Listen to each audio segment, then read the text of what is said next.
Minutes before the top of the hour, and we are buying this plunge. If the market goes lower, we'll get filled. The spread's 2.3. I get my limit grids in. I'm looking to fill here. So I've been placing limits, and I wrote a daily version of a bad ratio. Risk 20 to make 10.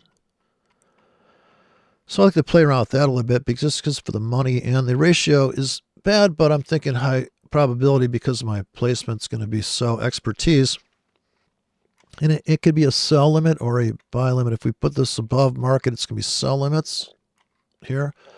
And if we put it below, it'll be buy limits. So there's a 6K. I think I dropped to 5K. Risk 30 to make 60. You're asking the market to, in this scenario, and that's why the tighter the exit is almost safer for kind of making more guaranteed money, or a break even, or maybe just kind of a K ratio. So if the market came to here and you place these tickets in because of you consider this to be the doji and anything above here, or even above here, you could put another rack in. That's better to do that. It's better to do that and have a slot like that there's sellers galore in that window. And certainly, it would probably take a bit of doing. I don't know if you could just imagine the market coming here, and then finally just rocketing straight up. That is possible too. Whatever's going on in the world makes that possible. And so all things are possible. But in this situation, with this pure limit system, we're really looking for the spike to be our signal. Well, it's an autofill signal. We're getting filled on the signal because we know that's the price we want, regardless of how long it takes to get down there. And if it does drift down there or smash down there, it's still a good price. I think it's probably maybe tougher to buy as you're watching this happen as it's plunging at the market. So psychologically, maybe a better situation to step back and not have to deal with the watching it happen, right? So it's kind of like maybe if you're not going to want to go with your wife to the hospital when she's pregnant and want her to give birth. And it could be like that for you. So it's like, because how can you scalp that situation, right? It's unscalpable anyways. So, and you can't change what's going to happen there either. You can't cancel the trade. So you got this, I don't know what the limit is on this broker though for placing all these tickets, so I'm not sure exactly. But I would say I'm going to load it up on this one currency pair. I'm going to focus on this one. And I really want to almost assure that I get filled, so I'm going to put in stuff that's real close here. Put a big wide stop of 30 pips here. I'm going to buy right for the next 8 hours, just like that. So that's that's the logarithmic one. So that's going to get a compressed entry. Every ticket's the same size, so there's no way to adjust that. You just have to get a rack that's got a bigger ticket. And I guess in the States, if they're not going to fill you until you get to a different ticket size, then some of these racks aren't even going to fill. And that could be the best thing in the world for you. So, because you don't want to overfill. And here I'm probably just about to get filled on something. So I'm coming in front and catching a falling knife with all these 8-hour scripts right now. And I could make this 40 pip range here. So this is one that I could easily convert to a weekly or daily, because it would make sense to get in like this. Now I'm going to drop it here and show you that if that lasted all week, that is a killer 5K. Now, not the best ratios. Risking $30 to make $40. 60 pips stop to make 80 on a 5K. And it's got a little bit of a compression here where the tickets, let me delete all objects and come back in and show you what it looks like when you drop it. So Okay, so here is what that looks like. Now, you get the choice to drop it wherever you want. I could drop it here. Now I'm risking 80 pips to make 40. But there's enough money in the account. Look at this. You really think if it comes down here, it can't retrace? I don't know. At least that's what I'm betting on. And we're coming near to the end of this plunge. And, okay, it just got filled, my first ticket. So I'm using, this is, I think, 501 leverage here. So it's $2 per 1K. $5,000. I mean, so we're definitely down the spread, and that is a pure limit fill. And I'm really focused on this. I put some tickets on this. And like I said, this I felt like we should have pulled the trigger on this one. But see, this is the problem. The spread sucks. Even though the pattern's great, the spread's 8. Right? Look at this. If you could have paid this price, yeah. At the top of the hour. It's coming near the critical top of the hour bullshit now. But yeah, I like this. If we could have bought that price, but we can't. That price just doesn't exist. And that's another kind of trick the charts play, is that these spreads get shitty here. You can't see that on the chart. This could have been a wide spread during this spike. I don't know. This is not the most liquid pair in the world, even though you would think. And like spreads are just tightening up as we come to the top of the hour. It's only been an hour market open, so not much yet going on. But on the chart, on the bid, it looks like a perfect buy. The spread should tighten up after the top of the hour. And some people are waiting to buy when the spread tightens with their finger on the trigger, and that's going to be the guy that's going to buy really big because it matters to him. If you're going to spend like $90 to $9, you're going to pay $9 or 90 cents. It's either 90 cents or 9 bucks. Just to say hello with a stop on top of that. So not most favorable spread at this time of night. That's a long night. Coming into the first hour of trading. Kind of the first week of 2020. That's right, people. Don't forget to tip your broker. So yeah, very interesting markets.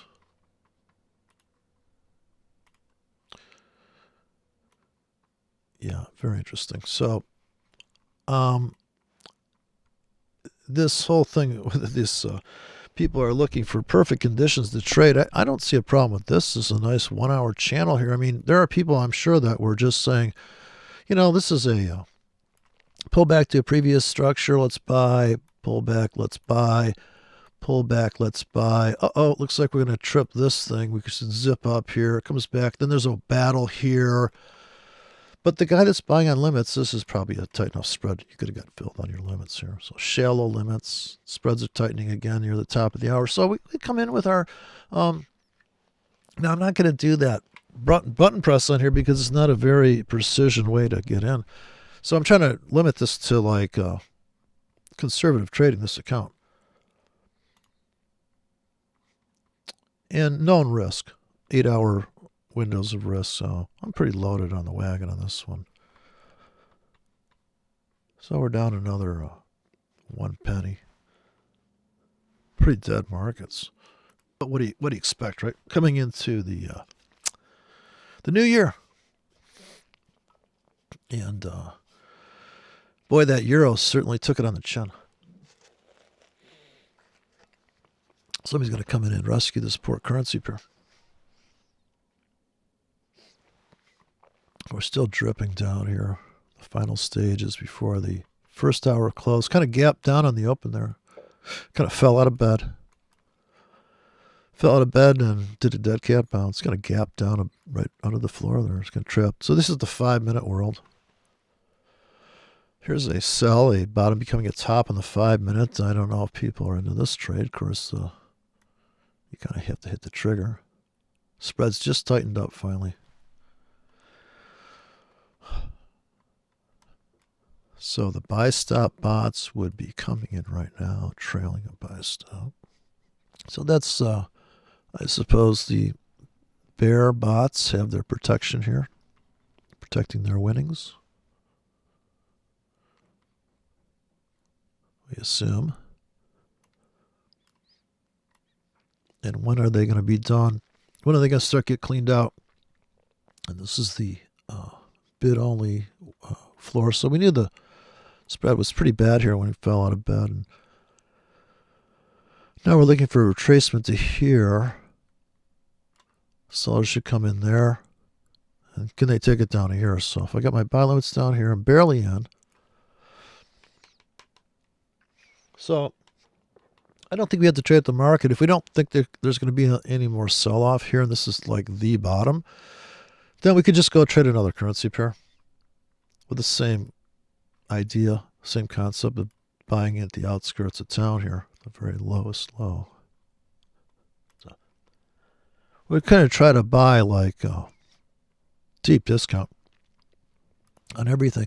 So this, I think it's the one left the station. I think we missed this. I could have bought that at the market. Like I said, the spread sucked. Still 8. Terrible spread on this currency, this broker. British pound. I'm putting buy limits on this puppy. You haven't done it yet, but looks like an obvious trade. If we come back into this hole, so here I'm going to kind of get in with a first of the 80 pip stop, kind of a bad stop.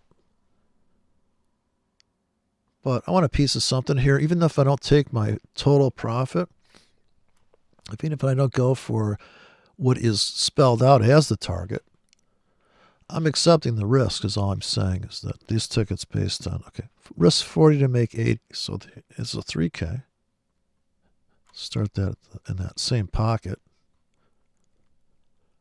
So I'm looking to stack up a basket of tickets in these pockets, basically. I zoom in and get a realistic view of what I think structurally could be fillable over the next 8 hours. I'm going to say, okay, 30 pips stop to make 60. Well, I definitely want to buy down here. And maybe that's going to have to last all day. Easily all day on that ticket. This is the 4-hour British pound. Since I really want to see some kind of scalp and some kind of something, I'm going to put in a bad ratio here, 5K. Right here as we just start to go slightly lower. And I'll do the same thing all the way down. So I'm going to just use this one over and over to capture these dead cat bounces. Bad ratio, high probability win. So I got that commingled with. It's commingled with the really greedy ratios, I suppose, but we're still going to get some chatter. In other words, if there's an accumulation phase or distribution phase, that's going to be all that sideways noise. And then the market's going to make a giant leap. So if you have your finger on the trigger with a 50 pip stop to make 150 pips, and you know that day, that time, that place, that, you know, you're like, yeah, this is the fucking place. And we've already scalped out on our predetermined banks that we just loaded here. Yes, because we might revisit this. This might plunge down, retrace, come back to that floor, sellers come in again, and you get sideways action, but you've made money. The big kahuna move is going to be very rare. Like, you have to be able to make money during this bullshit, because this move is so rare. Like, bullshit, then a move, right? All this bullshit. A little more, you know. So this resumption of the trend, or I'm sure there's, if I put in the line chart, you'd see top become a bottom there, well, for the wicks into it. But all these little dojis, and people are like, oh boy. And sure, people sold off that in a, this is a 20 pip window. So somebody made like 20 or 30 pips here. And just selling into that. And then here's the big giant move. Now that's just not going to happen all the time. And this is the post-Brexit aftershock here. That's not even that kind of run. This market's capable of going up 180 pips in, what is it, 12 hours. So, amazing. 12 hour just swoosh. Then Doji's out. Here comes the kind of the hedge people. You could have got in either leg here, either situation here. Could have gone long, could have gone short. But totally up to you. Okay, we got another fill here. We're down 71 cents. I see we got another fill on the euro yen. So, pretty white knuckle situation. We expect that. So we do expect a retest or lower, and same thing on the pound. I'm looking for it to sell off here into these orders. So that's the 3 minutes before the top of the hour. Spread's pretty brutal here. 17 pips on the British pound. I mean, but what are you going to do? You know, who's in these markets at this time of day? I think it could go lower. So into these pocket of orders, so I don't have to babysit the entries here. Just let them go here. So, okay. So we're waiting. A minute and 40 seconds left on the clock. Waiting for one last plungeola across the board here. Wait for the spreads to tighten up. We got here some more currency. Okay, it's getting tight here. So we're down. We're in a 2K here right now. It's our big fill, and these are the ones about to fill. And that's the euro dollar. So, oh, got another fill. Look at that. Euro yen's coming into my trap, to my sell-off window finally. As we approach the top of the hour, of course, naturally, right? That's just how this stuff is. It's crazy, but I think I can handle the stress here. I'm going to put it now that I see it dropping. I'm getting more eager. I'm going to put in more tickets. Okay. Wait for Z sell-off. One less pounding. New lows. Maybe a frantic spike down here. That one left the station. Same thing I'm waiting on the British pound to do. Big sell-off here. Looks like they're going to crush it one more time. Look at this. Just looks like Plunge City. A little too late to sell for me. I guess the place to sell would have been probably up here. Or here. Yeah, it's 15 seconds after the top of the hour. We got to see. We're going to, what's going to happen here. A big buyer below there. Nice thing about this system is you really can't screw up the order placement too bad because up here these are sell limits, down here they're buy limits. So it's not like you're going to put a buy stop up here and get trapped on some first burst rally. So if you put a too wide of a buy stop, you trail buy stops here and then they finally fill you and then they just take it down. You're like, yeah, okay, well. I think if you had a buy stop and a buy limit, so you could do both sides of the road. Of course, how many buy stops to buy limit? Maybe equal. So it's easier to do the math on the risk of these trades. So we just get in with here looks like a nice buy right there. Spread's tight. Pound looks like a buy. For the moment.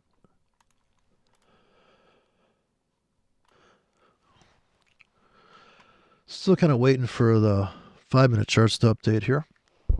4 minutes away from that. And it's just this grueling, quiet market. I think it got filled here, so no, about to though. No, maybe not. See, too far away from the market here. Tightest spread though. Okay, so this looks like a no-brainer. Let's put in these. So I'm just going to buy any kind of pullback I can get my hands on here. I'm actually not going to think about this too much because I don't even think these are going to fill, but I'm just doing it to show the concept. 8 hours really going to come down 20 pips in 8 hours? I guess it could. Sure, why not? I guess you should never say never. Pound looks like a buy, but I'm not going to buy at the market because I think it could still spike lower. I mean, sure, we could buy here. We could buy and run it up to this 50, or this round number, and then it comes back down 25 pips and trounces you. Because if you bought big enough for the scalp, I think you'd want to get out of that. So somebody talked about in a video I did a couple of videos ago about, are you scalping out? What do you mean? Okay, so you could, what I just mean is that, when things happen and you're like, okay, that's a scalp, and what also depends is, okay, was that supposed to be a scalp? Did I have that take profit at 3 or 8 or 12 pips, 14 pips? Was that the plan on that one button press or that one trade plan? Interwoven into all the other overall total risk on that account for everything you're doing, right? And if you do too little, you're not going to make much money. If you do too much, you're going to have a difficult time if the market should get more volatile than you could afford it. So lack of volatility is as bad as too much volatility, because too much volatility means you should be trading smaller to keep the risk the same. And when it's quiet, you can trade big. But then when it's quiet like this, the spread's wide, so it's costing you more to trade. And really, that's just the nature. Of course, I guess the spreads are going to get wide just before 5 p.m. Eastern Standard Time, a little bit maybe. Or the market's really not moving. Because in this system here, you kind of have to either go flat on everything open and pending at the end of each day, and that would be the conservative approach. This way you don't hold there's no swap issues and all that nonsense. It's a clean system. You restart the next day, you're a reborn idiot. Do the same trade. Yeah, this is up, down, up, down. Of course, taking small profits adds up to a lot of money, and you don't have to hold trend trades for exposure and the price fluctuations. But then on the other hand, if you can afford to ride a big giant position for a big giant pip target, then go for it. So because this all psychological, like what's the maximum efficiency to trade, to catch a bunch of little fish or to catch one big fish and lose a bunch of bait? How much does the bait cost for a big fish? So here you really are hoping that the market dips into your limit window, comes in, retraces out, cashed out, trade plan done. So I'm up a whole $2 here. Really killing it. But the 5-minute traders have decided. At the top, and we got a tight spread coming in here. So tight spread just tightened up like pretty good here on the pound. So coming in, it was terrible. Like I said, we should have bought that at the market, but the spread sucked out here. Very deceiving. I got this terrible cold, so if it's not like I'm going to die, I'm going to die. Killer entry, but you never. The ask was here. You couldn't even get that price. You'd had to buy into that wick down there when the spread was bad, and you were at that point. You actually were at this price, so you were buying as good as you could get on that, as good as it gets. Now you're hoping for them to take this out, and you're riding it. Right? So here you're like, all right, let's get to here by the next hour. We'll cash out and come rinse and repeat. And I guess that's what I meant by scalp out, dump out. If you're scalping out, dump out, come back in with limits that are appropriate, right? So shallow enough for conditions. So it's just like if you're out fishing, right? You're not going to go on a sandbar. You don't get hung up on shit here. You got to take the scalp. And maybe you just use that for bait to catch a bigger fish. So you got to cash out and you got to bank something. You got to pad the account because the market's going to fluctuate for fucking hours of bullshit. It may be trending, but you can still be like, I'm a trend trader. I just bought a pullback. Now I'm going to dump where it's overbought. So that kind of work, as opposed to sitting back. And the other extreme is to be in 4 standard lots with 100 pips stop, sit back and go, dude, it's a 618. We're just getting in. It's obvious. And the whole theory behind 618 is it's a pullback. It's an amount of pullback. So, I wish I was in bigger now on this trade. Of course, naturally, this is the next problem. This is a good idea, this trade. I should have bought more down there. Well, it didn't, so let's not buy any more because we didn't. We fucked up. So that's not you're kind of admitting you're wrong at this point in a way. On some level. Because every time you move your take profit up, which I've done many a time, and every time I move my take profit up, I'm thinking long term, and then the market pulls back, and I'm thinking, yeah, we got scalp. Even if it's a pending scalp that's sitting down there. So if I put a scalp in right now, the last 8 hours, that would look like this. Come up to the top, come up for smaller tickets at the top of all these tickets. Pick out give me a 6K in a, these are kind of too tight. So I'm going to go for the big canvas tickets. How about a 10 pip window, a 3K? This is like barely trading. We're risking $6 to make $12. Now, of course, if I drop it 10 times, it's $60 to make 120.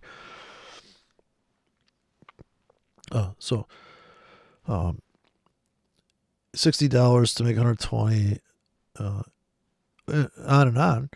Same ratio, and actually precision drops here. Let me trail this. Euro pound. I'm going to put it right below here. So very aggressive. 8 hours, but it's a 3K spread like that. It's completely different than these ones that are like, oh, I'm putting in a 10K here. Right? That's fucking exposure. Like, if you fill that, every pip here, 10K.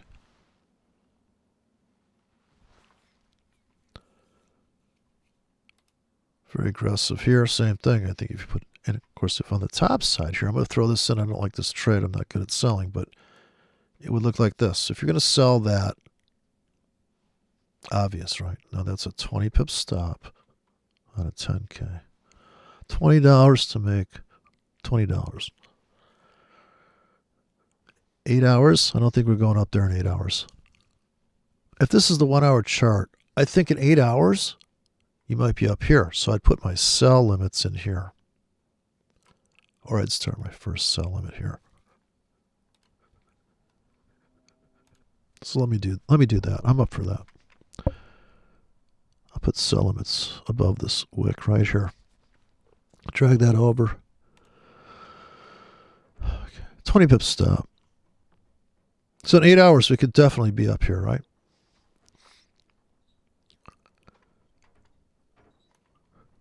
Definitely here.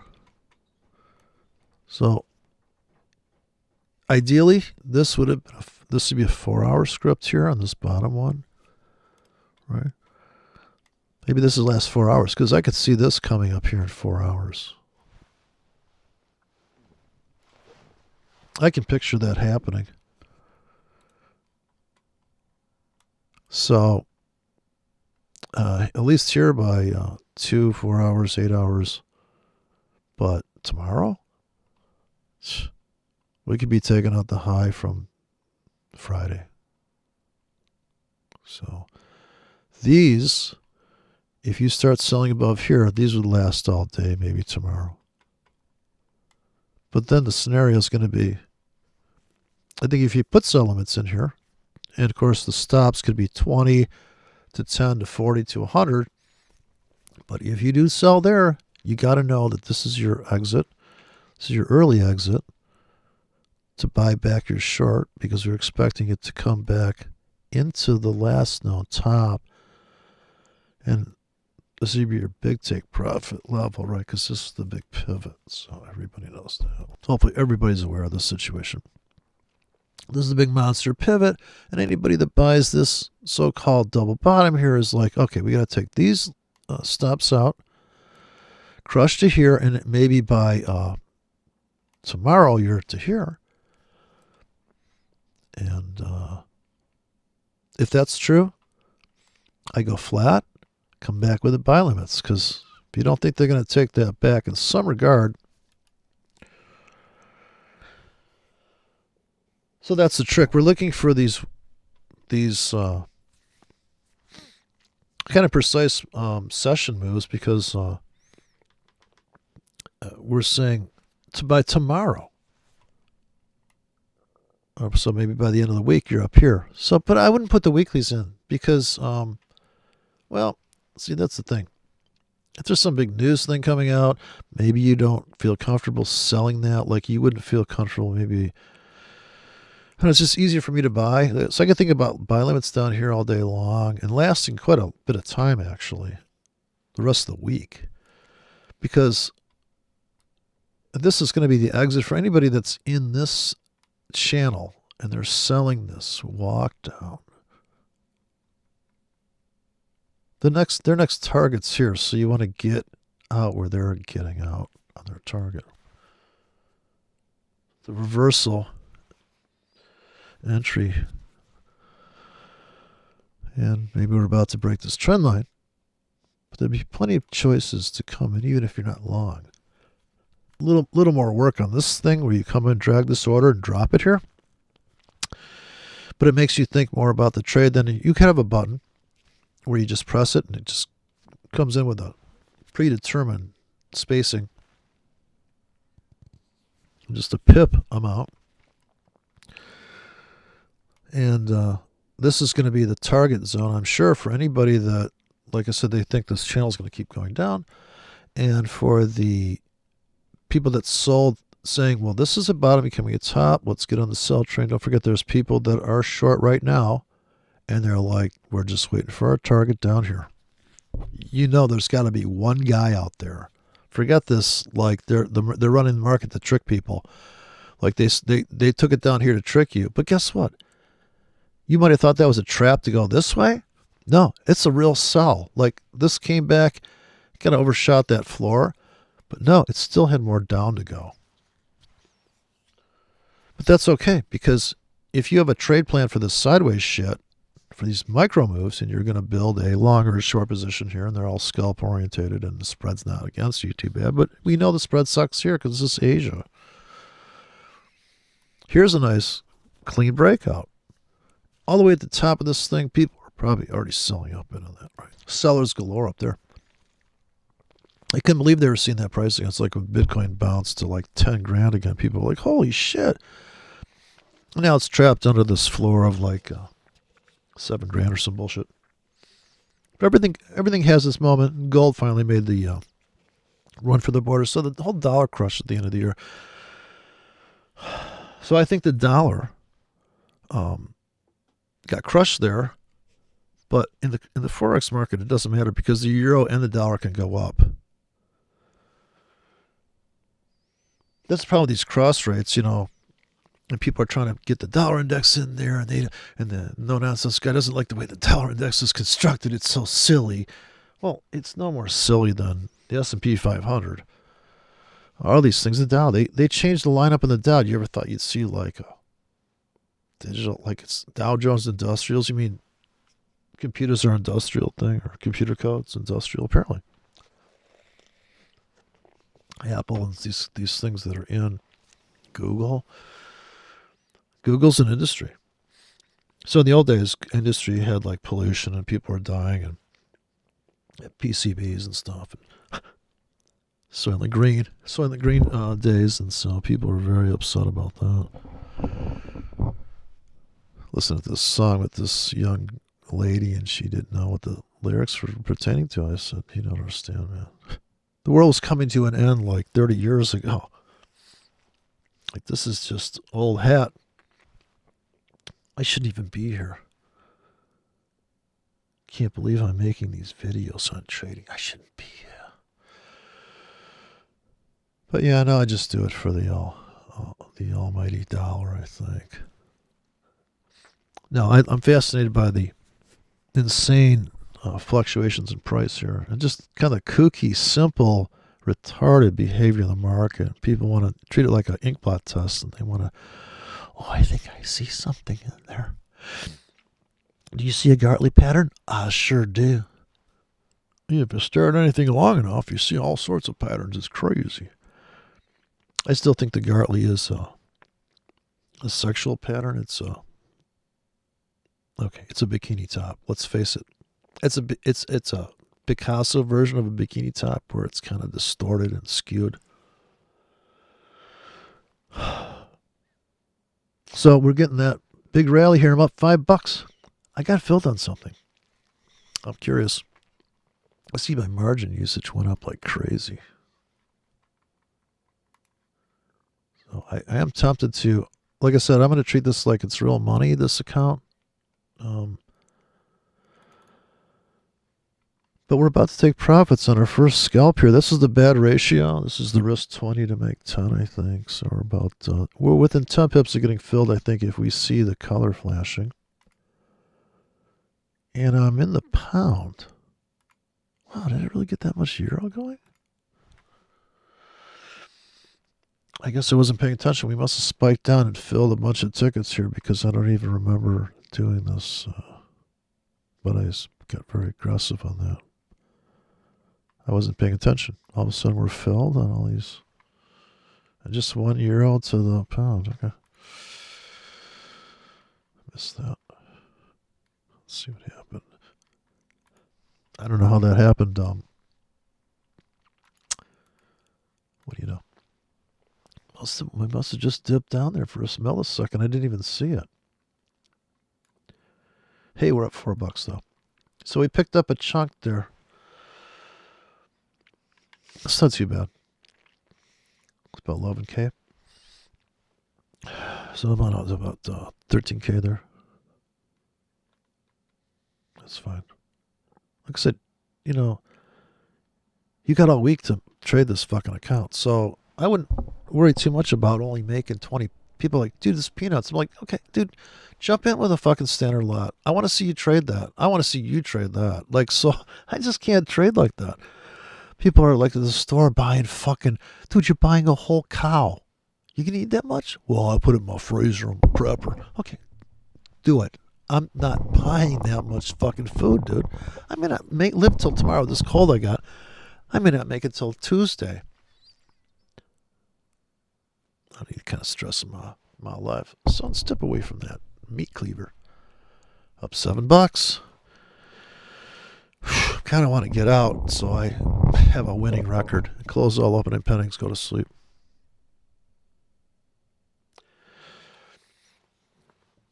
So yeah, $5,000. I would say that's hard to blow up unless we see some really psychodrama here. But see, I'm already losing money here. We haven't scalped out anything yet. So it's not over till it's over. And if you could tick off that first ticket, you're already ahead because you padded the account. You got more ammo to go kill bigger things. I don't think a lot of people, unless they're really hardcore trading addicts, are even trading the session. Of course, once the spreads tighten up 1 hour into trading, I'd say it is tradable. So if you want to get into something and feel the burn, and just a 1K, put in the start with a wide stop, small position. So at least you can find a meeting place between what you think is going to happen and what's actually happening. And so it's easier to pay attention if you've got either a fake ticket or a real ticket in there, and you can see the balance fluctuate and notice what time of day it is. Picking one currency pair, of course. When you start out, just so you can figure out where the winning and losses are coming from. So if you see your balance fluctuate and you don't know why, You're like, oh shit, I'm getting filled on British pound. I forgot to place those, but I'm taking that risk on this account by putting in psycho deep tickets, and I'm looking for that. One more retest. So the setups that people look at, you may be like, maybe it's a good setup on closing prices, but when the market opens, it might spike down, and of course, then in the end of the whole pattern, it looks like a perfect entry, although there's a big giant so-called stop hunt before we actually go where people think we are going to go. And it's more noticeable the bigger you're in, so you're like, oh gosh, really? God, I mean, I can see this pattern unfolding. I know in about 20 hours we're going to be up. How many more retests are we going to have? So being able to make money out of 8 pip moves, may not seem like a lot of money, but man, it's certainly paying the rent for being in the trade. Whether it's $8 or $80, you're getting paid for sitting in the risk of the longer target. There's a 120 pip target coming that is coming. Everybody can see it. It's painfully fucking obvious. But like I said, it's only 20% of the time are you going to see a big giant blast. The rest of the time is, let's say, making money from small gigs. But if you're you want to have a perfect entry, and that would mean you're going to trade really big on that one ticket, then yeah, it's a different psychological approach, I'd say. And of course, you've already had money, and this is just adding on to the money you have. Like, you have enough money to buy everything you need, and you're not really wanting, unless you're an addict on some other topic, like you like to collect dildos or something. And these are expensive, man. And so these kind of things, and like, why are you trading in the first place? And you could trade demo for forever and never trade real money. It wouldn't matter. But God, see some people doing like Donkey Kong and shit. My God, come on, step away from these games. Because this is a game, and you could say, well, it's you against nature, because this is a natural phenomenon. These prices and what's driving them, but it's just a classic. Even if you took bets on the weather, which you can do, or you took bets on an election, you could have bet on the election.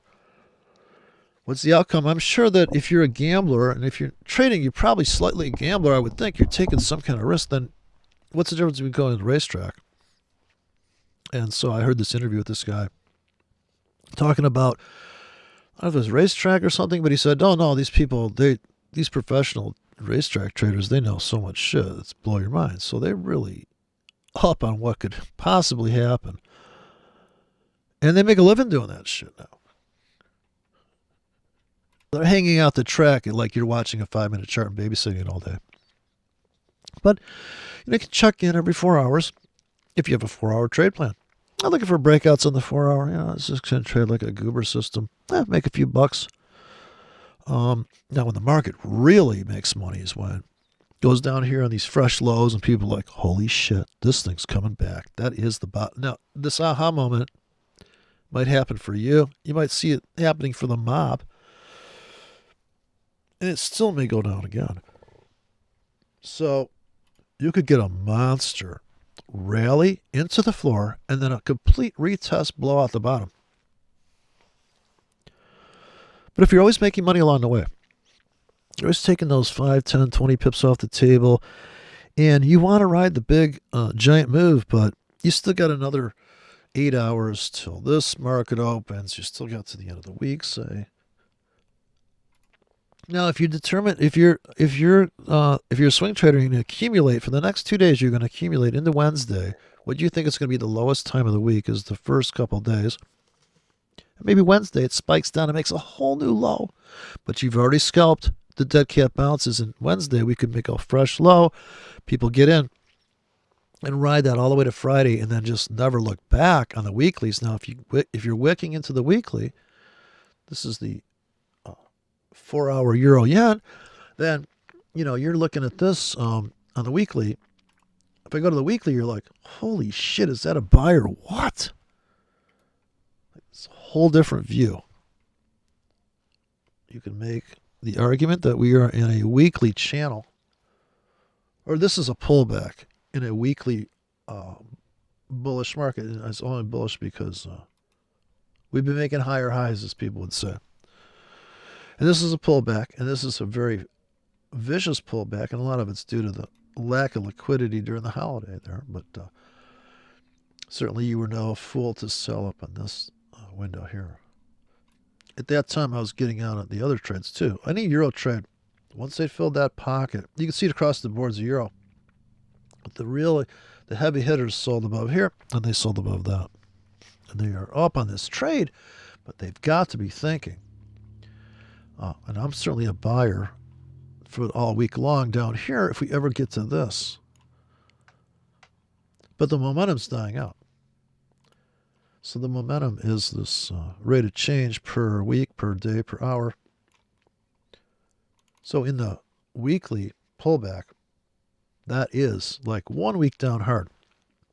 It's also triggered a RSI reversal continuation entry, because I'm sure this is more oversold at a higher price than this oversold. So RSI is going to be lower than it is here, I'm suspecting, because the sell-off is not that violent. You bring up RSI, and even if you don't, it's probably more oversold than this sell-off. So you'd see RSI here, you get a reversal. So you see the inversion here in RSI. You see this bottom. Let me zoom in so I can cue it up. So like this. RSI is going to look like this. More oversold than here. So RSI is down here. And of course, you have a lot of kooky stuff there, but it would look like that. So no divergence on this time frame on the weekly. So inside here, you've got to imagine. But you see, you don't need it. This is just lack of momentum. It's just dying out. High probability of a move up there. Okay, so I'm going to put in some tight stops. Plus tight stops at this time of day. So bottom of the hour just hit. We're 1 minute there. We got the 5 minute window. When you get to here, it's critical because the 5 minute charts are updating. We're now an hour and a half into the open. And they're off like a herd of turtles. This is gambling, in my opinion. Taking money, we're risking it. That's all you need to know. All right, so we're up $8. Look at that. $9 in equity. We must be slightly up. No, we're down on the euro versus the pound, but not too bad. And if I'm going to buy the euro as it gets tested against the other currencies, then here, slightly filled. This is the very aggressive one that I put in with the 3K. I'm chasing it now. I couldn't get this price earlier because the spread was too wide. So this is really not available. I think you had to pay for like this much, even though the price was down here at the time. And that's just how it is. So here, I'd be a seller up in that top area. I could put sell limits up there. I might do that. So these pockets that I identified, let me throw some sell limits up there. I'm going to conservatively come in on the top of this wick, just so I can assure that if we really make a run, a stampede above here, this is the obvious place to sell. Next 8 hours, I'm actually counting on the market spiking up. I'll make money if it spikes up. Drifts up, these orders are going to disappear before we get there. So let's risk 20 to make 20, a 6K coming in. The first ticket's going to come in at the top of that wick, so we get precision placement. Same thing here. I'm going to drag it right to the wick top. And, if these lasted all week, I'll drag it to this rooftop. And I'll take one up here. I'm not paying attention to that enough here. So with some aggressive risk 20 to make 20 on the same wick top. And this one too. That's a 10K, 20 to make 20. So those to me are scalp obvious. If we plunge in there, we should come back at some degree. Targets predetermined that if we sell above this, we would get out here at the last known top as you're looking back into it. But yeah, I would put in scalp banks here that are tight and here, but I mean, you're only going to maybe get a scalp out of that. And if that's the case, then we come back up, you sell again. So here's the other problem, is that you'd have to put the sell limits. If they keep poking up there, you got to keep refreshing those tickets. So if you had sell limits in this window and the market's poking up in, they fill, you cash out. They fill, you cash out. You got to do that same thing over and over again. If you bought this plunge, and you dump, and then you dump, and you buy this plunge again, and then you got to dump. Then you buy, and then you're like, holy shit. And of course, this would mean something. The fact that there's nothing there to look back into. It's the critical thing. And so this is premium entry, but the spreads we know probably, oh, actually, they're probably okay here. That's the daily chart. Of course, that is the end. I'm sure the spread was bad here because this is coming into the new year. And look how they just precisely come back here. God knows what you'd have to pay for some of these trades on here, because we know that could be a, and it's broker dependent too, because some of these brokers don't have a brutal spread on the open, and some brokers don't even open for 5 minutes into it because of that. They hold back the entry like a minute or two. They don't want to get trapped in that bullshit. The first tick is the worst spread of all. Everybody's still trying to probe them. The market's probing itself. I suppose that's what's really going on. Okay, back to the euro. I don't think we're going to see too much fill here. Let me put up a better template. Okay. I like my line chart on top of the bar chart. We'll go for... yeah, I think we missed our entry there, so we should have bought here on limits coming into the close. Of course, I didn't decide to do this till the market was closed, but like I said, for me, trailing buy limits here in a pocket, just randomly, or hand placed, you're already up. And this would be the exit point for structured traders. Is this doji here, right? This is, I think, the scalp's almost over for them. And now I'd put in buy limits. So what I'm going to do is I'm going to put tight buy limits. Less than 8 hours, pretty aggressive. But I'm going to just like this, 6K. $12 to make $12. And once again here, pretty conservative trading. We're up $10. Up 13 overall. Oh, we cashed out of something. See that? Look at that. I didn't even realize. 17 pip take profit, maybe. No, I'm sorry. Yeah, that. But 1.7 pips, sir. Okay, so we're looking for a rally now. By top of the hour, it would be nice to see a nice punch up, cash out of more. All right, so let me go to the... oh, I can move this chart. I keep forgetting I can drag these around. It's such a modern platform. Yeah, because I want to go to this quite a bit. This is the trade I'm in. Seems like an easy buy here. A half hour. Coming back up to the floor here. And of course, this was the stop hunt coming into. So the people that bought this amazing low here at 25 yard line are like, oh, dude, we are like loving this trade. The spreads are nice and tight now. You bought here, and you probably cashed out something in here. And everybody came selling in here, and they're like, oh, we're selling it. It's going down. And they were right. And they sold just before the close, and they were up on the gap open. But we knew there was buyers in here. And we knew there were stops in there from the people that bought here. There's also people selling there. This is when people say stuff. Oh, they trapping the retail traders down there. It's going down. I don't think they know you exist, and I don't think they're doing anything. I think it's just happening. You can see it. We filled that hole. Can we close the gap to here? Can we blow out this top? Can we retrace the whole sell-off that we've been seeing on the 4-hour chart? That's the question. Go to the 4-hour chart, consult the 4-hour chart, and ask yourself, is this going to keep tanking? Or are we done going down? That's the question. And where do we go down to? Holy shit, all the way down to here. And this is not the...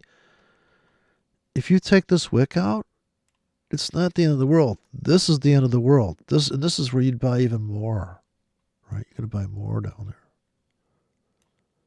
This is a mini end of the world because on this time frame, it's not the end of the world. Or in this framing. If I zoom in and I show you this chart and I say we're buying that and you say, you're kidding, right? It's going down. Aren't you afraid it's going to go lower? Like, God, I'm hoping they do. If they ever hit this or this, I'd be like, oh, yeah. Now, this is a completely psychologically different view of entry than this one. When you look at the market like this, it almost looks like I'm just buying a singular price. Now, people do have charts like this, believe it or not. They're like, oh, yeah, let's see. Should we buy that? I'm like, I don't know, it's going down. It's just so deceiving. If I said, oh, you're like, it's going down. You're buying that? Okay, but I'm already long from here, so I'm already lost, or I'm already underwater. I'm already underwater because I bought that whole thing. And I'm like, gosh, I could go flat here and make a lot of money at the end of the day, though. Or I can get in really big on this one wick here, and I can just make that, and I don't have to ride that big, giant plunge. I could have just got in down here, and here's a slot I'd be getting in on. There's the obvious ultimate low. Come down in that fill. Cashed out. We're done. You could be out. You could just be waiting for the next plunge. And I could have put the limits back in. So the rinse and repeat. How many do those you do to make 16 grand a day? You got to do a lot. You got to do a lot of fucking work. And you're not going to make, maybe you make 30 grand. Maybe you make 8 grand a day. This was I would have bought that at the market. I would have bought that just because it's down in 4 hours. And it's slightly down, so I would put a tighter stop in this. Anytime it's slightly down, buy with a tight stop, slightly up, sell with a tight stop. How does it work? Slightly up, you sell with a tight stop. Slightly up, sell with a tight stop. Slightly down, buy with a tight stop. Moderately down, buy with a wide stop. Big time up, sell. So then the opposite would be true. Sell with a wide stop if it's going up. If it's going up, sell with a wide stop. If you sold with a wide stop, it's so far up, so fast. And that's the 4-hour chart. Sell, sell, sell. Pretty hard to do, right? If you have a 20 pip stop, because they're going to keep stopping you out. So you're spreading the risk there. So slightly up, sell with a tight stop. Slightly up, sell with a tight stop. Slightly up. I mean, it's that simple. Slightly down, buy with a tight stop. Slightly down. Big time down, buy with a big stop because maybe this is your target. The guy that buys here with a 500 pip stop is, well, they would say it's an institutional purchase because they're just buying because they got this good price. They're not looking at a chart. They're like, oh, yeah, Sure, they could have got out here, and they did. A lot of people got out there. That's why it pulls back there in this 100 pip window. I'm sorry, 50 pip window. This is a 50 pip grid. That seemed like a lot of pips to me. So this is 50 pips on these big dark lines. 50-50. And this is the British pound, which can move just viciously. And now it looks like we want to go stop hunt the bears. But we know there's tons of sellers here, so we're going to cash out there. But I did put the sell limits in there because I know there's sellers up here. Sellers here, sellers here, sellers here. Now, if I think, well, you know what, this one I'm going to pay attention to because I'm not used to selling. So if we get filled on that thing, and we start to pull back, and I see that we've come down a little bit, that's a buy signal. I'm going to get out of all my shorts, right? I'm not going to stand in front of that. If this goes up, baby pull back, and I'm up, I'm getting out because the next price pulse would naturally be like this. Baby pull back up. Now here, a little deeper pullback next time, but these are baby pullback trend trade entries. Slightly oversold in a so-called uptrend, or just the idea that the last move was up, It's going to go into a flag. Let's just assume it's going to flag out. Up, flag. Let's try tools kill me. Up, flag. Buy stop, sell stop if you have to. Could you get chopped in this bullshit? Yeah, and you did. So fill, chop, chop, chop, chop, chop. Then finally you get paid from buying this flag. Maybe this is an ascending triangle. And maybe you can see this little channel in here. But you knew there were sellers above here that were able to pull it back to here. Same thing's going to happen this week. We're either going down here, and if we are, I'm buying. So I'm going to write daily versions of this. Especially all these tickets I have to make into a daily version. Because I don't want to keep dropping the same dumb shit. I know this is a premium area to buy, so why not just put the order in now? Save yourself the drama. We're up $13. And maybe in Asia, maybe when Europe opens, you get out of everything you're in. Why not? It's all right, you made money. You don't have to fucking ride these giant gargantuan fucking Garley patterns. What are you, out of your mind? Who needs to do that shit? Well, I gotta write one hit song before I... Okay, great. You can barely play guitar. Glad you're so ambitious. Of course, everybody can barely play. That's the charm of it. I mean, fucking Dylan can't sing. That's the charm. He writes good lyrics, can't sing. He sounds like a whining bitch. People are into that, though. But the market just doesn't even know he exists, so don't get all worried about the stop hunter. Look at this collapse. What the fuck happened here? It's like a crime scene. This is a vicious pair. I must say, you got to run with wide. So I had to write scripts with 100 pip stops. This market's pissing me off. Because I got into this trade here when we got it below here, and I just got in. Like, I'm just ridiculously underwater. But I'm just counting on, we're going to cash out here. We're going to make them in. And so, yeah, I might be underwater there, but it's all right. It's going to be fine.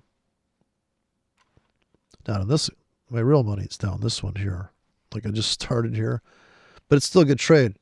Even though I'm getting in smaller and lighter at the bottom of the very, very bottom, I should have gotten heavier, but I want to keep a strict limit discipline. And I don't want to trade on stops entries either. Like a natural kind of like conservative confirmation, put a buy stop here. And okay, but typically that's where you're going to get trapped, and maybe you retest. And even if the sellers can't hold this level, then yeah, we get to the line of scrimmage here, bust out, sellers galore there. I'm definitely getting out of everything I'm in if we ever make it back to this 25 pip slot. That's a no-brainer in my opinion, because there's nothing you can do about what's going to happen here. This crime scene. Oh, this is so sick, man.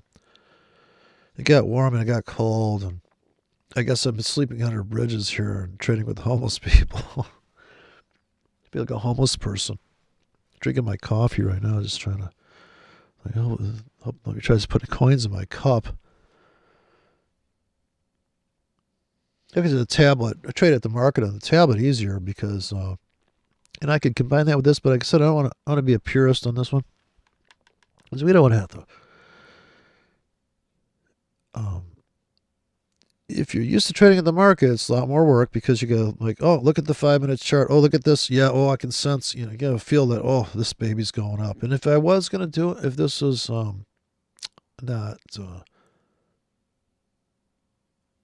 I'd buy at the market here. But I'd also put in shallow limits too, because I'm like, oh, I really do want to buy that. So I could drag and drop some very tight limits on here, but I'm not going to push this account. It's just too much work. Actually, I wouldn't do it on, I'd do it on the currency that's in the process of pulling back right now. So I wouldn't chase tight with limits on this one. I would come over to the pound, say, and go, oh, you know what? I can still see it plunging here. And some of these orders, because I don't know what the limit is for this broker, but they'd be like, dude, that's a fake order. There's no way it's going down there in 8 hours. Okay, you just wait and see, buddy. Now, the 40 pip areas, This is a very conservative approach here if you're afraid of getting filled or overfilled, is to run a 40 pip zone with 5K and with a 60 pip stop to make 40 pips. Not the best ratio, but here's a 40 to make 40. Here's a very, I'm sorry. 80 to make 40 is a bad ratio, but you're getting in a 40 pip zone with 5 pips apart of the tickets. I mean, it's a ridiculous trade. So it looks like this. This one particular scenario. 60 pips stop to make 80 pips. Pretty good ratio, actually. Start right here. What the fuck? That's a 40 pip logarithmic, so it's getting in only 5K.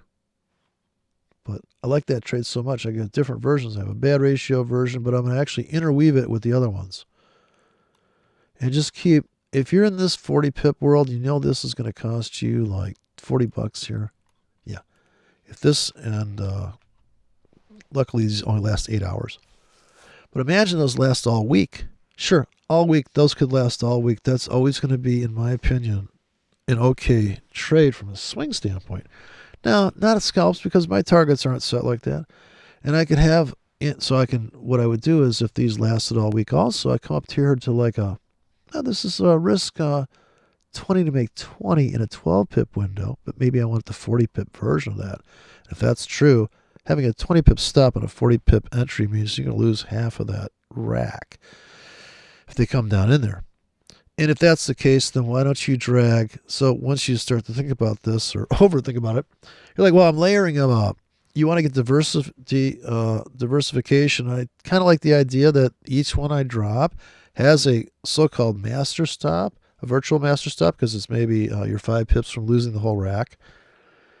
And I just like that thought because then I can say, well, that is what total risk is. I don't want to sit there and think, well, what if it half fills? Now I'm thinking risk of ruin on that one order bank. And so if it's scalp oriented, the ratio's bad, okay, I can accept that. And it's about feeling okay before you drop that order.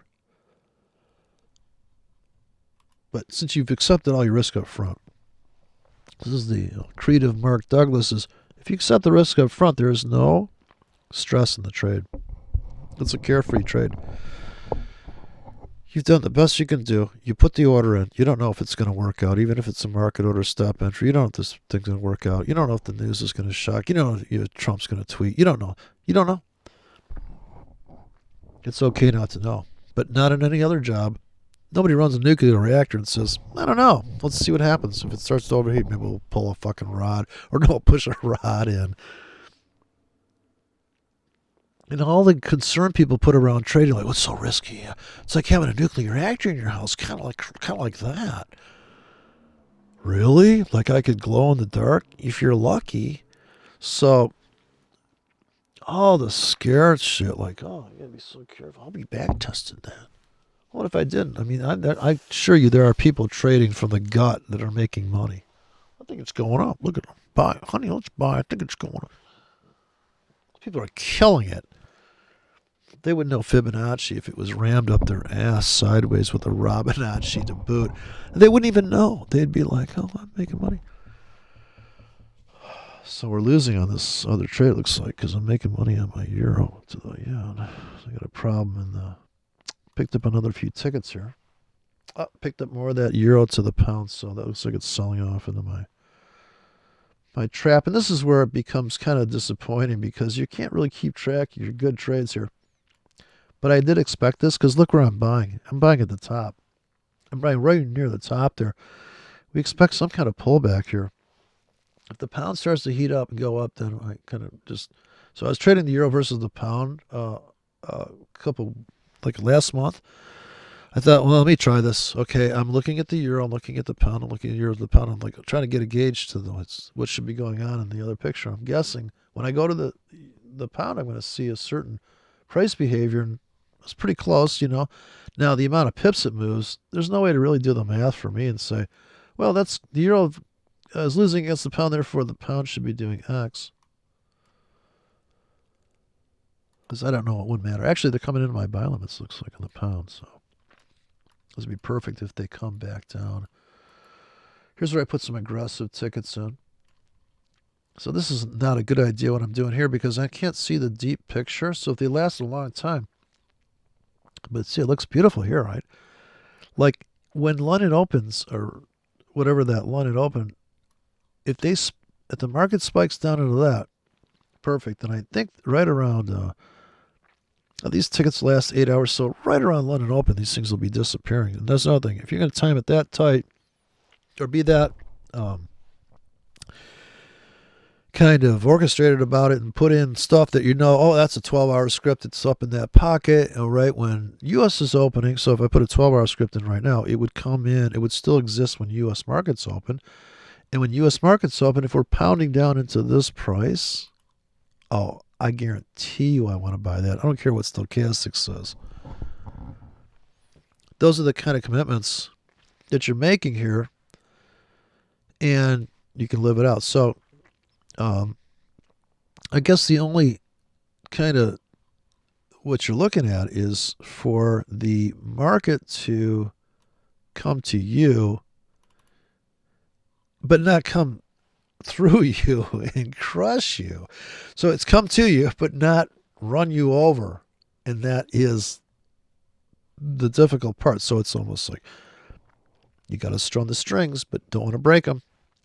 How hard do I strum? So if somebody that is going to play an instrument, they're like, yeah, blow the horn. You're blowing too hard. So you can actually blow too hard and not get the note. So you can actually overdo it because maybe the note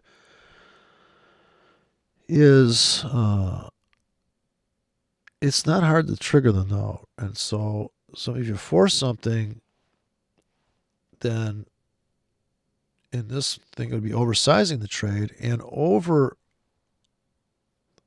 your frequency of trading is too high. So you're buying every 5 minutes, it's dropping, but it's dropping too fast to justify you buying every 5 minutes. And if it's dropping faster than your stops would be, you can step back and start throwing in the limits deeper. This is if you even have to be sitting there when it happens. So if you're babysitting the market, you see it plunging, instead of getting at the market, just throw the limits out in front of it. But the art is to gauge how many haystacks you need to stop this car that's going 150 miles an hour into the mountain. You want to slow down the car before it actually hits the hard structure. And how do you do that? So, and if you've seen the market move before, you know we could spike up or down. Is the rack going to be on the sell side of town or the buy side of town? And you're trying to get the Goldilocks fill. Not too hot, not too cold. And if you're okay making a little bit of money while you're waiting to make bigger money, then it's perfect. But if you're only looking to make big money, then it's pretty tough because you really have to be at that one trade station on that one day when the weather's just right.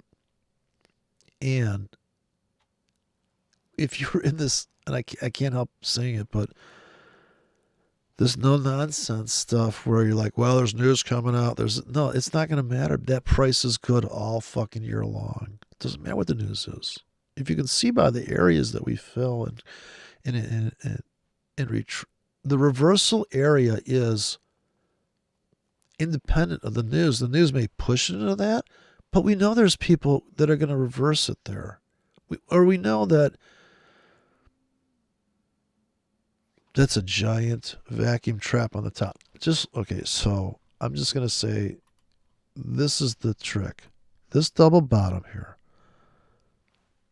this 25 pip window of insane, and this would be for the empowered trading people recovering from that. This is the kill zone. So no nonsense logic would say, well, we should be selling here. This is the breakout of this structure. So I sell there, and God damn it, what the fuck happened? I'm a breakout trader.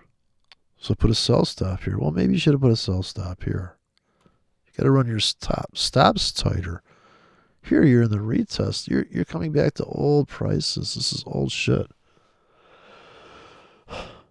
These prices are just old as hell. So that's what matters about that price. It's very old. It's very deep.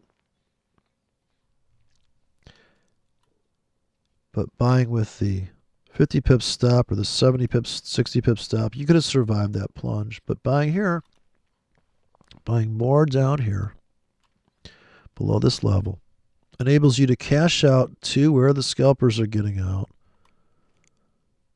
They all get out here. That's what you get this move. 4 hour euro versus pound. So I don't think it matters structurally to these things. Now this is where the scanners and the trend traders have a problem, because they would never see that trade, because to them, maybe this is the pullback, this is their moving average 20 EMA baseline, whatever have you. And they would buy, they're buying here because of that. And everybody's right about that. But if you put too tight a stop, even if you bought your first limit here and your stops here, then you're screwed. So these wide stops and this kind of this wide stop stuff,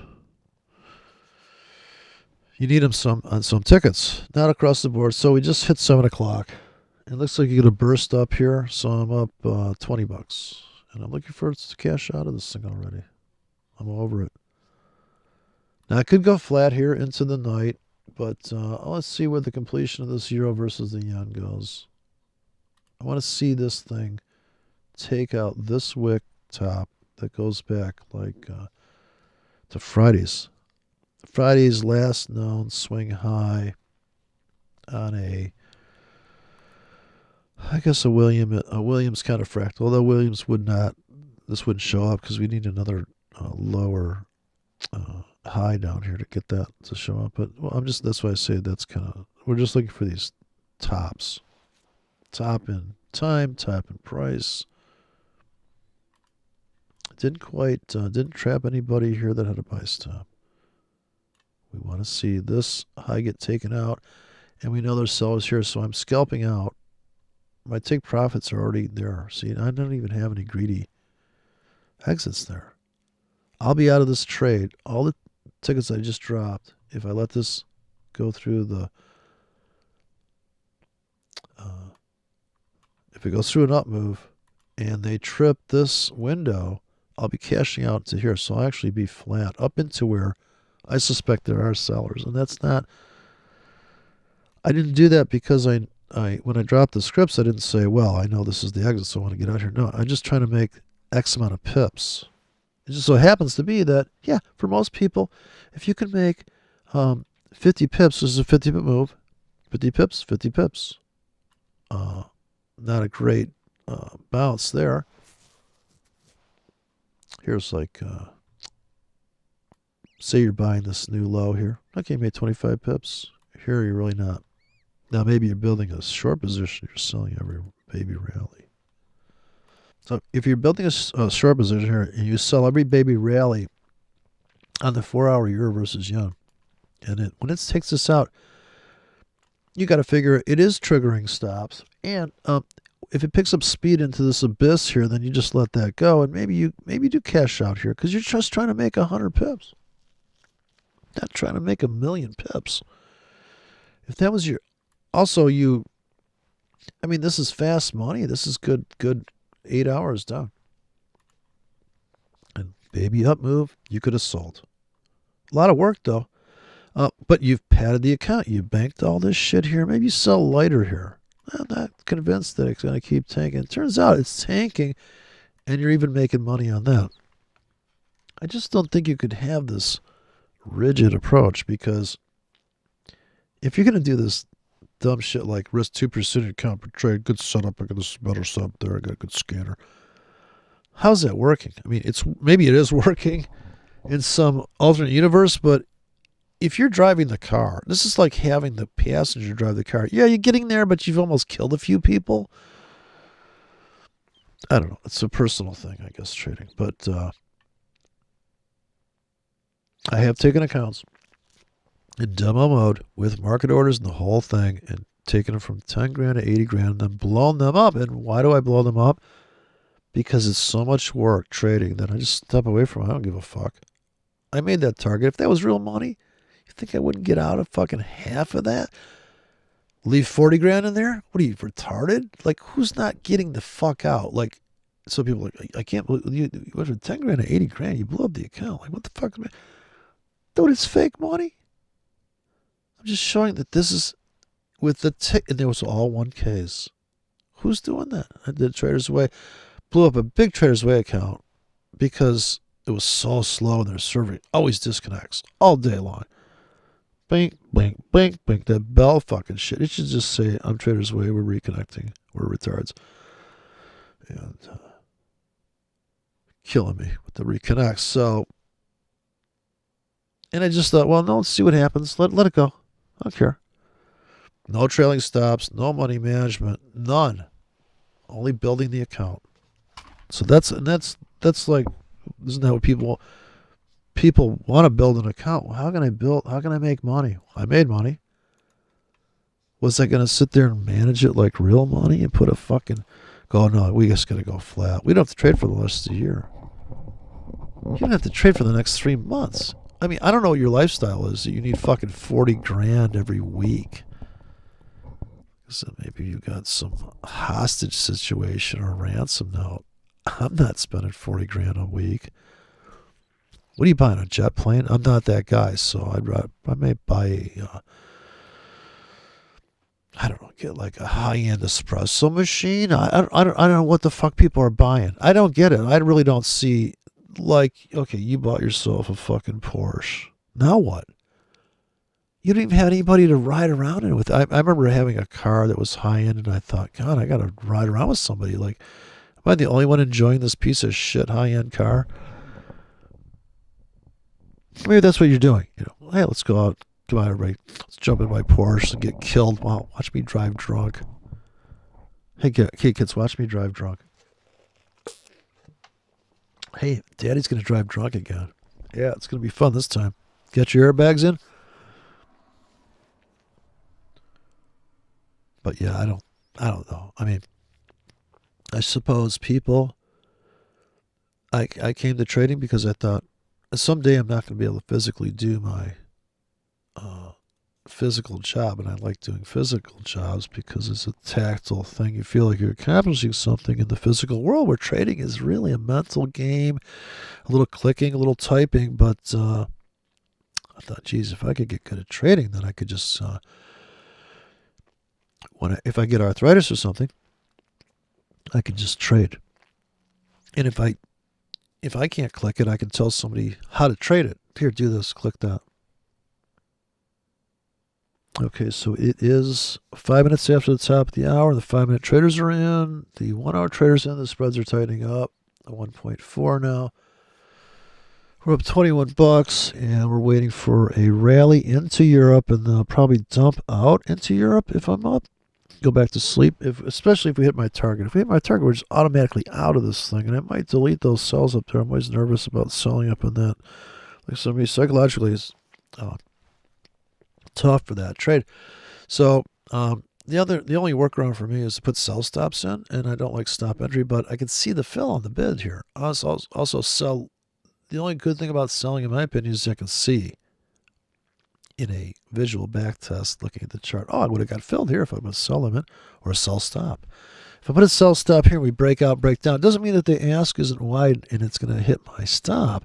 But if I put a 20 pip stop to make 40 pips, or I put a 10 pip stop to make 14 pips, I put an 8 pip stop to make 17 pips, and on and on and on. 5 pip stop to make 8 pips, and all the ratios are amazing. There is no one.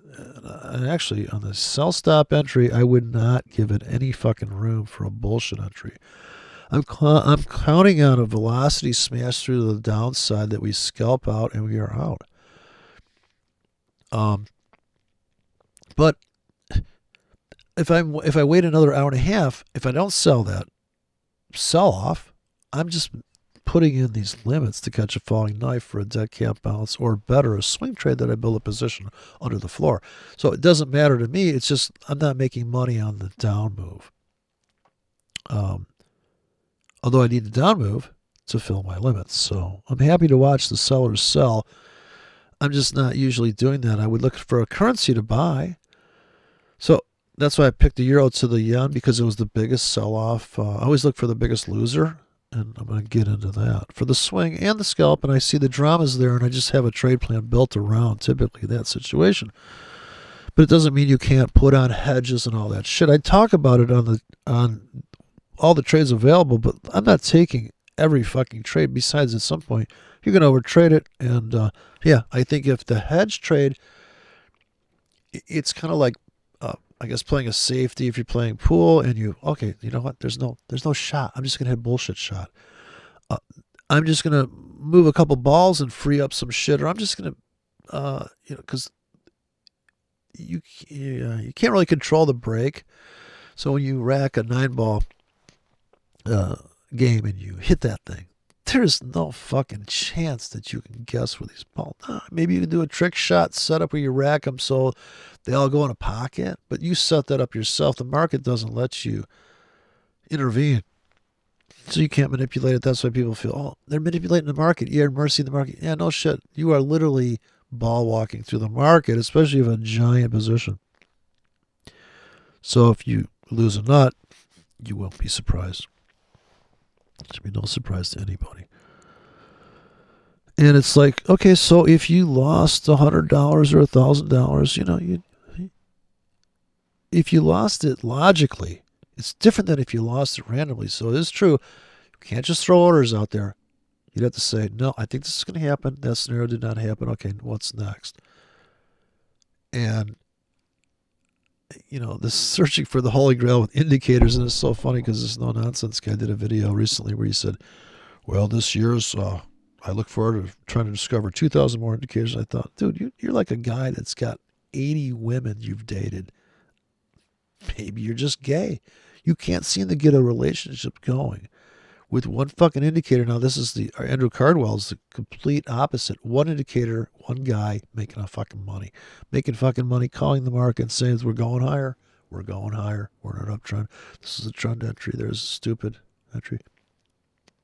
In the RSI, who no nonsense says, piece of shit. It's old. It's designed in 1970. Dude, 1 + 1 was discovered when? We don't use 1 + 1 anymore. Dude, new math. We're using new math. I still don't get, and I said this a million times.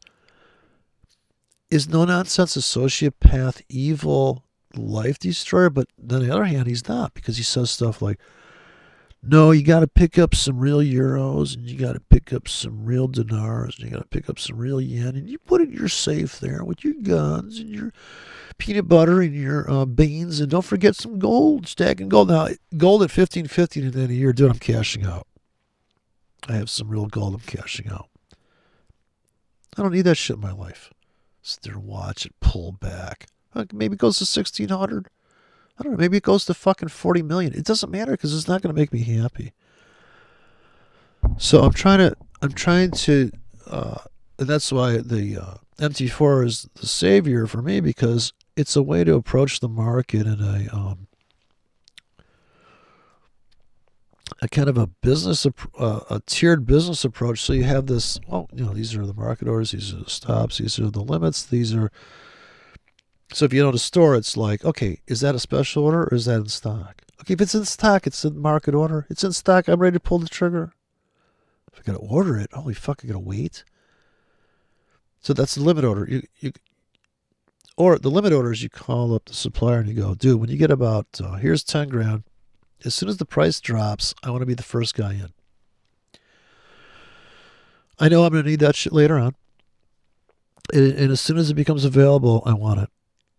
I'm going to be in before the guy that is late and he goes, oh, I heard that's on sale. By the time he shows up, well, we're sold out. Somebody had advanced orders on you. Yeah. So you could think of it any way you want. And if you've never seen it, I guess when you're on YouTube, all these people with all the visual trading, the Rankos, the Gartleys, the pointed figures, the wigwams, you can hardly, if you see the world in a numbers view as opposed to a visual pattern-based completion of the pattern, it would never occur to you. Just think, oh, well, that's a good price. We were going to buy down there. That's so supply and demand does exist in your trading account. No nonsense. Supply doesn't exist in forex. It exists in anything that you own. How many potatoes do you have? The supply, and how many are you demanding out of your supply? This is the supply and demand. It's all over the fucking place. I just don't get this fucking narrow.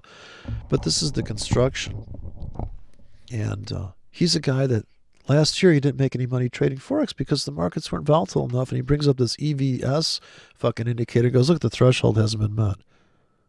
The market doesn't give a fuck about your fucking line in the sand. If it's quiet and you can't trade it, then you're not a guy that can trade a quiet market. If it's only moving 100 pips a day instead of 100 pips an hour, I don't even know what this guy's looking for.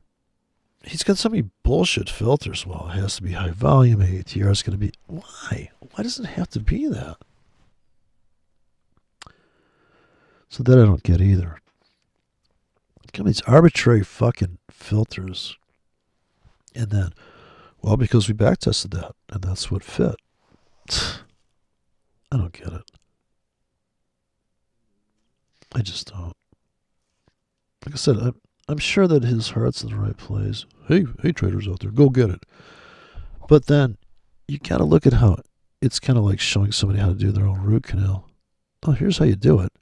Get yourself a mirror. Don't forget everything's backwards in the mirror. And by the way, if you feel some pain, cut back a little bit.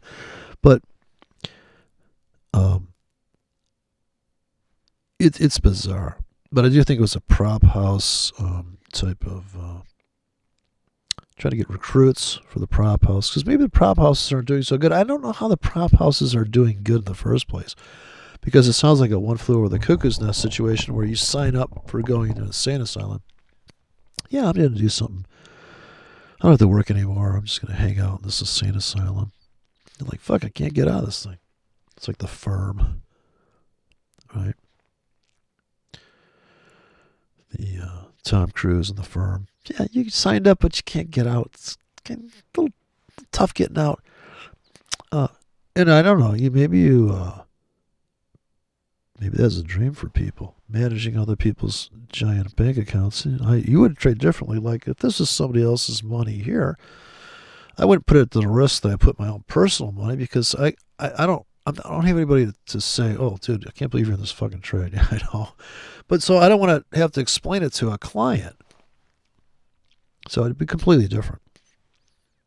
But if I'm paying a desk fee to a prop firm, why am I doing that? Am I so retarded I couldn't find a good template? And of course, the template is psychologically also going to affect the pattern that you see. So for me, I am a visual trader, and I don't have to worry about the math and stuff, and that's why I've had problems until I put up the pip grid so I could tell how many pips am I losing. I love the pattern, but why did I just make a bunch of money, and why did I just lose a bunch of money? And I couldn't figure it out. Like I used to trade Euro Yen when I didn't know what a pip was, but I knew what a pattern was, and I thought, oh, why in the fuck did I just made like a ton of money? Why did I just blow up the account or just lose it all back? And then when I put up the pip thing, I go, holy shit. Oh, what was I thinking? Like, this thing moves way faster.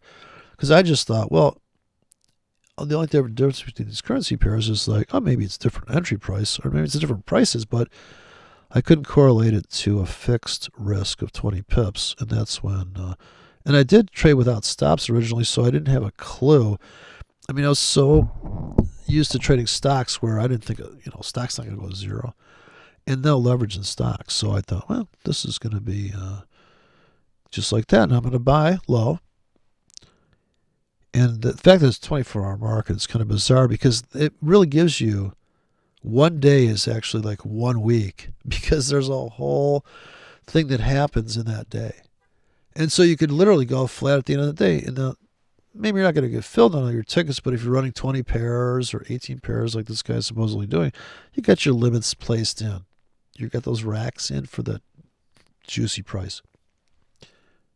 Always going to be a good price, regardless of what your scanners say. And that's the bizarre thing about it, is that you're sleeping, they fill you, they cash out, you wake up and you're up, and you're out of maybe all of the trade or half the trade, and you're like, that's just not right. Like, I should have to work and stare and pull triggers. And so that they would say, I took a Van Tharp trading class, and they talked about pulling the trigger, which means you're trading in the market. And or you could be pulling the trigger on a drop limit, and I guess that's pulling the trigger, but it's more like setting a trap, I feel. And what if your trap gets eaten by the bear, and you got to buy a new trap? So that would be your stop loss on that one entry. And that is another consideration. Of course, these are all psychological issues, and the whole fact that you're risking money may be too disturbing for you. Another hindrance, another thing that's going to make it difficult. Oh my God, I'm risking money. God damn it. And of course, you might make money accidentally out of nowhere, and you don't even know what's driving the market. Now, that also could be a problem because you're like, God, I was right about that trade, but what was it that really did it? Was it the momentum, or is it because we're at a certain price level? Could you live off of momentum trade reversals and continuations? Yeah, but I think your targets would have to be... Okay, obviously the scalps are going to be the tight exits, but the long-term actual target by the end of the week or the end of the month, because we know by the end of the week we could be all the way back to some other structural level. We've seen it. We've seen 1 week where it's straight up. We've seen 4 weeks in a row. We've seen 20 weeks in a row. Market just keeps going up. Maybe not the same rate of change every week, but it just keeps going up. People are like, what the fuck? But you look back deep on the chart and you see, oh, I see, yeah, that big fucking area there. That's what's doing it. It's sucking in. It's a magnet. And you might be fast down, drift up, or fast down, fast up, drift down, drift up. There is no rule of thumb. There's only a rule of the volatility is the issue. This is the big problem. And it's also the big bonus. Stops are tight. You're managing risks. They're kicking you out. Before you meet the intermediate targets, not even the final target. That's why I say scalping this, being able to scalp out of maybe 50% of the position. If it's a 4-hour target and in 1 hour you're out of 50%, that's pretty good because you don't really have any. You can ride that other 50. This doesn't have to be that number, but that's a good rule of thumb, so to speak. Out of half of that thing, the rest let it go, or maybe close out the other half in another 2 hours. You go, it's just not moving fast enough for me. Yeah, get the fuck out. Now you freed up margin, you come back on limits, and that's how I do it because I'm like, yeah, you know what? This is just one of these bullshit kind of Asian false breakouts, and they broke out, but we're in the seller's window. Get out. Go back to sleep. Wait till 6 o'clock in the morning. As soon as 6:30 in the morning comes, Eastern Standard Time, a whole different picture. We could either be probing new highs for the sellers that are coming in, probing new lows. Anything could happen. And of course, if you look at the daily chart here on the euro versus the yen, it's kind of the focus, I suppose. Beautiful buy, in my opinion. And we've already scalped out. So, bought here when we probed on Friday, we took out that wick. Obvious. You should have seen how frantic it was down there. They just kept pounding it. The 4 hour just kept going down, down, down. This will be my target here for the I would say probably going to go flat there. Come back in with limits. So that's the plan tonight. Sorry, I've got this fucking dreaded bronchial condition. So I'm gonna go take a nap here. I bought some gourmet treats. I spent money on gourmet treats, so I bought a new oven. Everybody's buying all these pressure cookers and stuff. People are just getting carried away. All right, let's see what happens. I'm in this thing. We're up a whole $26, and cashed out at 12 already. So, and when we look at the platform, we can see if we got out at our are the target. If we look at the account history, targets met there. So we made 9 pips. We made 27 pips. Looks like, or maybe it's 30 pips. We had to pay the spread commissions. It looks like. Wait, see, there's commissions on this. I think there is. Okay, so we played 0.5 commissions, 5-cent commissions. So that's where that